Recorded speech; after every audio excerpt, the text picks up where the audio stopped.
السلام عليكم ورحمة الله وبركاته. الحمد لله.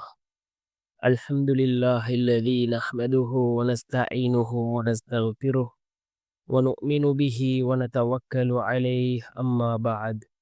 அன்பிற்குரிய அல்லாஹ்வின் நல்லடியார்களே, அன்பு சகோதரர்களே, நாம் தொடர்ச்சியாக பார்த்து வரக்கூடிய துஆக்களினுடைய திக்ர்களினுடைய தொகுப்பில் இன்று நாம் பார்க்க இருக்கின்ற விடயம் என்னவென்றால், நாம் ஃபஜ்ருடைய தொழுகையை தொழுதுவிட்டு 41 தடவைகள் இந்த துஆவை ஓதி அல்லாஹ்விடம் பிரார்த்தனை செய்வோம். இந்த துஆவை ஓதுவதன் மூலமாக அல்லாஹ் ஜல்ல சுப்ஹானஹு வ தஆலா நம்முடைய தேவைகளை அல்லாஹ் உடனே நிறைவேற்றி தருகின்றான். அல்லாஹ்வினுடைய உதவிகளை நம்மிடம் கொண்டு வந்து சேர்க்கக்கூடிய அல் குர்ஆன் கூறக்கூடிய மிக முக்கியமான ஒரு ரப்பனா துஆவை தான் நாம் இன்றைய வீடியோவில் பார்க்க இருக்கின்றோம். அன்பார்ந்த சகோதரர்களே, அல்லாஹ்வின் நல்லடியார்களே, அல் குர்ஆனிலே ஏராளமான துஆக்கள் இருக்கின்றது.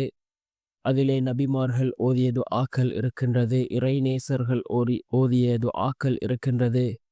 அதே போன்று ரசூல்மார்கள் ஓதிய துஆக்களும் அல் குர்ஆனிலே இருக்கின்றது. கிட்டத்தட்ட 40க்கும் மேற்பட்ட ரப்பனா என்று ஆரம்பிக்கக்கூடிய துஆக்கள் அல் குர்ஆனிலே இருக்கின்றது. ஒவ்வொரு துஆக்களுக்கும் ஒவ்வொரு விதமான சிறப்புகள் இருக்கின்றது. அந்த துஆக்களை நாம் ஓதக்கூடிய சந்தர்ப்பத்தில் நிச்சயமாக அல்லாஹ்வினுடைய உதவிகளை பெற்றுக்கொள்ள முடியும்.